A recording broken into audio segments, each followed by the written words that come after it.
சற்று முன் வெளியான தகவல் கலைஞர் மகளிர் உரிமை தொகையில் முக்கியமான தகவல் வெளியுள்ளது. அது என்னன்னு பார்க்க போறோம். நீங்க நம்ம சேனலை சப்ஸ்கிரைப் பண்ணாம இருந்தீங்கன்னா மறக்காம லைக் பண்ணிக்கோங்க, சப்ஸ்கிரைப் பண்ணிக்கோங்க. உங்க நண்பர்களுக்கு தெரியப்படுத்த ஷேர் பண்ணுங்க.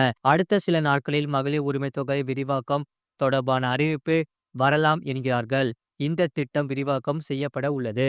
அரசு ஊழியர் அல்லாத கணவர்களின் மனைவிகளுக்கு பொருந்தும். புதிதாக திருமணமாகி ரேஷன் கார்டு பெற்றவர்கள் அரசு ஊழியர் அல்லாத பட்சத்தில், கூட்டு குடும்பத்தில் இருந்து பிரிந்து புதிய ரேஷன் கார்டு பெற்றவர்கள் அரசு ஊழியர் அல்லாத பட்சத்தில், தவறான காரணங்கள் பெயர் விடுபட்டவர்கள் அரசு அல்லாத சில கூட்டுறவு ஊழியர்களின் மனைவிகளுக்கு பணம் வழங்கப்படலாம். மாதங்களில் தமிழ்நாட்டில் அனைத்து தகுதியுள்ள மகளிருக்கும் மகளிர் உரிமை தொகை வழங்கப்படும் என்று துணை முதல்வர் உதயநிதி ஸ்டாலின் தெரிவித்துள்ளார். இதனால் சில வாரங்களில் இதற்கான வேலைகள் துவங்கும். புதிய விண்ணப்பங்கள் ஏற்கப்படும். ஆவணங்கள் சரிபார்க்கும் பணிகள் தொடங்கப்படலாம் என்கிறார்கள். முழு வீடியோ லிங்க் கீழே கிளிக் பண்ணி பாருங்க.